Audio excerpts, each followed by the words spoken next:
Sally that girl in the kitchen.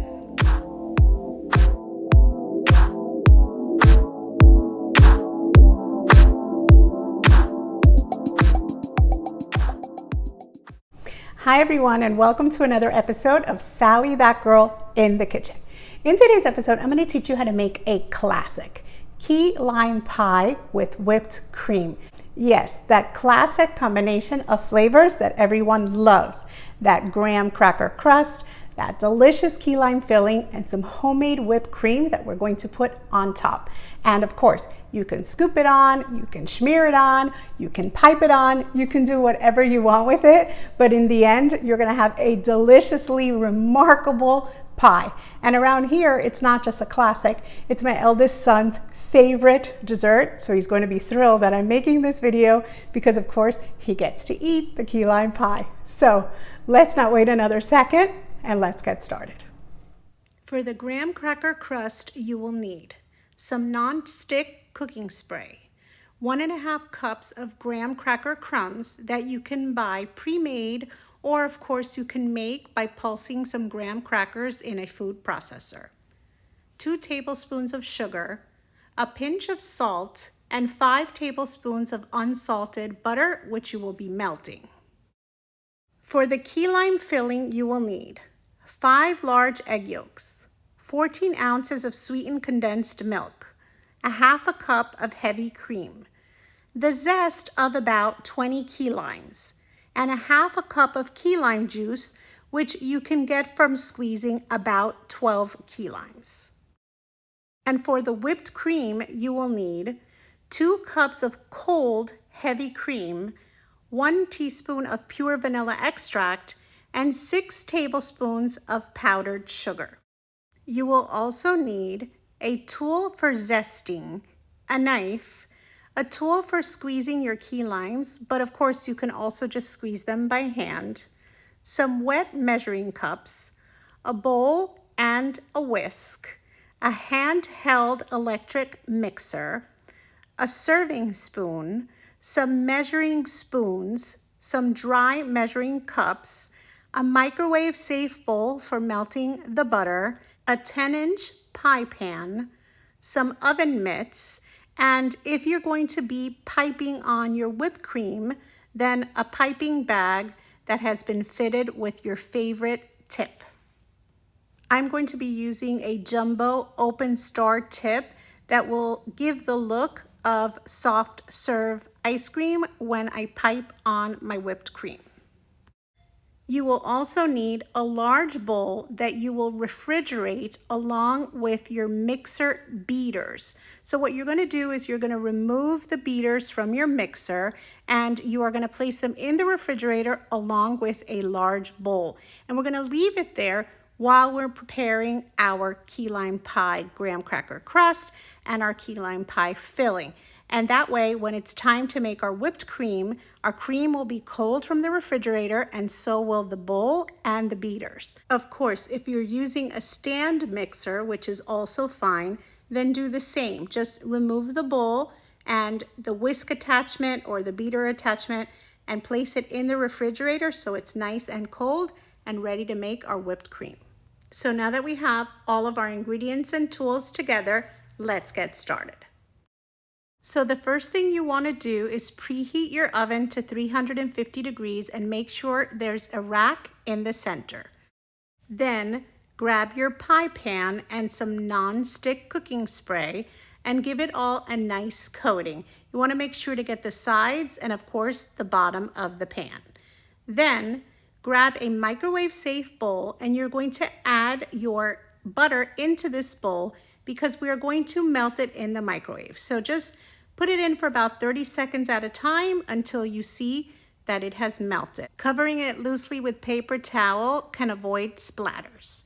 So once your butter has melted, then grab your graham cracker crumbs, which either you bought pre-made or you made by grinding up some graham crackers, and then pour it into that melted butter. Now, once you've added them in, then just add a pinch of salt. I really just pour my salt in a little container and then I just give it all a little pinch. And then you add to that your sugar. And then you're just going to use a spoon. I like to use a serving spoon because it's a little bit larger. And you're just going to mix your ingredients together, because what you want is for those graham cracker crumbs to absorb that delicious butter that you melted. And of course, you want to distribute that salt and that sugar amongst the crumbs. So you want it nicely distributed, and just use the side of your spoon as you stir to break up any clumps and to just make sure that that butter gets very well distributed and those graham cracker crumbs are soaking it all up. Then bring the bowl right over your pie pan and use your spoon to help you add all those yummy crumbs into your pie pan. And then you're going to use that same spoon, and it's going to help you distribute those crumbs amongst the pie pan. And notice that I break up any pieces as I go along in case I missed any clumps. So I use the side of the spoon to break up any pieces, but then I use the back of the spoon to help distribute these delicious buttery crumbs all around the pan. And I also want to spread these crumbs up a little bit onto the sides of the pan. So then what I use is a dry measuring cup, and I just go around the pan as shown, and I just gently press down the crumbs, and it helps it just bring them up on the sides of the pan so that we get a little bit of an edge. We want a graham cracker bottom and of course a little bit of a graham cracker edge too. So now you're going to grab this pie pan and you're going to place it in your hot oven, which is already preheated, and we put it on a center rack, and then we set a 10-minute timer because we just want to start toasting it up just a touch. And then after 10 minutes, we're going to pull it out, and it's already starting to look golden and smelling delicious. Then we're just going to let it cool. We just let it sit while we work on everything else. Now, you want to lower your temperature to 325 degrees because the rest of the pie will bake at a lower temperature. So while the crust is cooling and you're making your filling, the temperature will readjust. So the first thing you want to do is add 5 egg yolks to a bowl. Not your whole eggs, just your egg yolks. Separate them from the whites.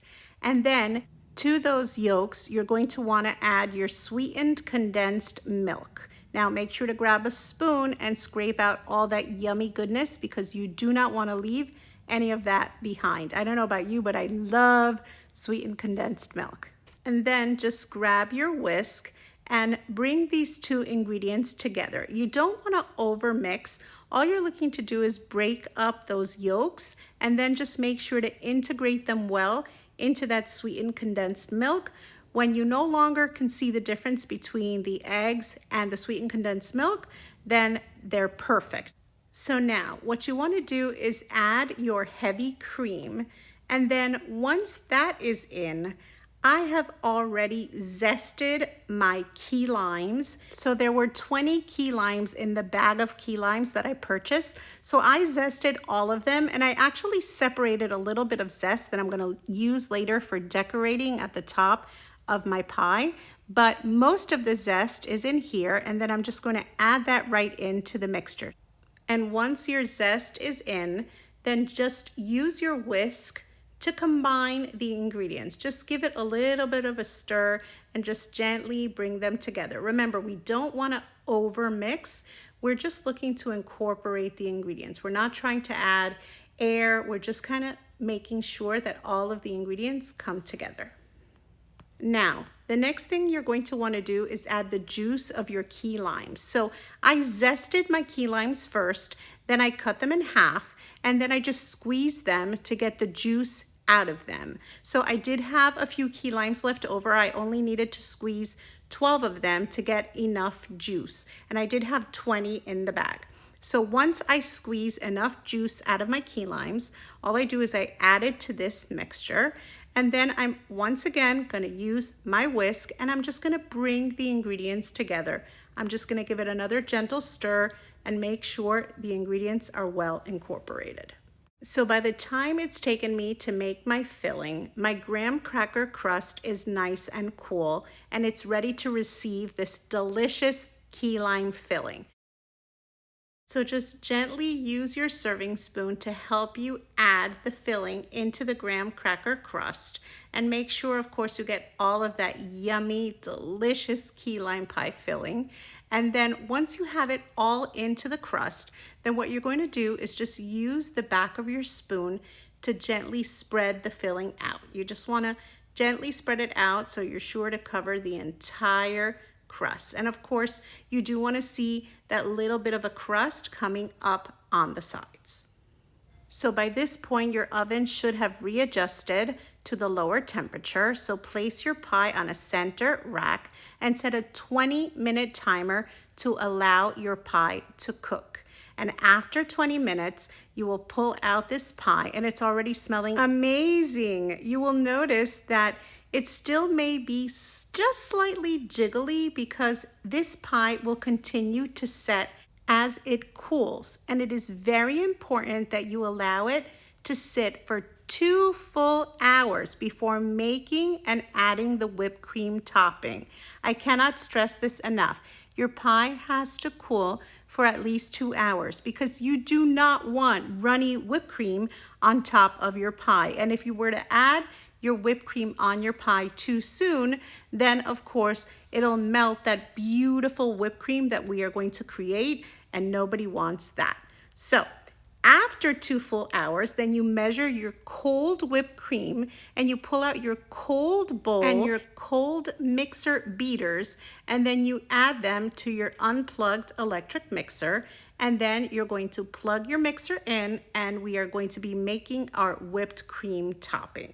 So the first thing you're going to want to do is add your pure vanilla extract to your heavy cream. Now, once that is in, then you can pour the cream into your cold bowl. Using a cold bowl will allow your whipped cream to come together quicker. And the quicker the whipped cream comes together, the lighter it is in texture. So this is definitely a tip you're going to want to remember. So once you've added your cold cream to your cold bowl, now it's time to measure out your powdered sugar, because I find it's easier to have it right next to me, already measured out, and I can just use a spoon to add it little by little as I am mixing. I always start off fairly slow with my speed because you don't want your cream splashing all over your kitchen. And then little by little, you can raise the speed just a touch, and then you can gradually increase the speed of your mixer.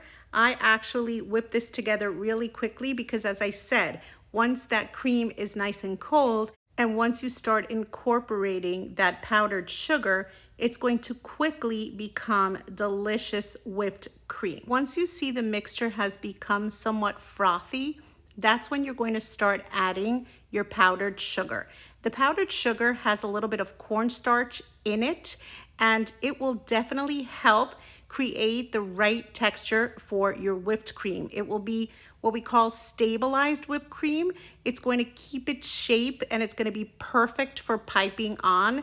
But as I said earlier, you can scoop it on, you can pipe it on, you can smear it on, you can put it on however you want, because the taste is the same. It's going to be delicious. So the idea here is to just whip it up pretty quickly. And as you see, I've just been adding the powdered sugar in about a spoon at a time, and then I keep whipping as I go along, which is why I had it conveniently placed right next to my bowl so that I can just add in a spoon or two, incorporate, and then keep adding. And now I'm at the bottom of the bowl, so I'm just going to pour in what's left, and I'm going to finish whipping. So this whole process didn't take more than maybe 3 or 4 minutes because, like I said, the bowl is cold, the cream is cold.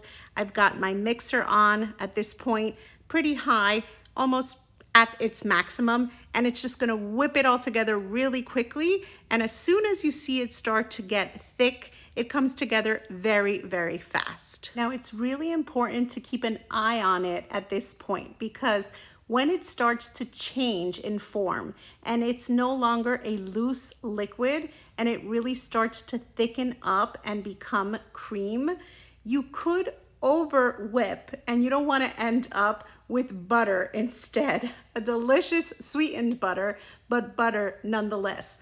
So it's important at this stage to keep whipping and to pay attention to the texture, to the consistency, and you're going to notice that it kind of leaves some trail marks in the whipped cream, and that's when you see that it's really starting to thicken. And once you feel that it's thickened up, you're only gonna whip for a little bit longer, and then you're gonna notice that it is ready. The cream has thickened, it's perfect, and this is where you're going to want to stop, because if you over whip and keep going, as I said, you're gonna end up with a very yummy, delicious butter instead. Now, the whipped cream is perfect and it is ready, and it's time to either take a spoon and just add it right onto our pie and then use the back of the spoon to spread it out.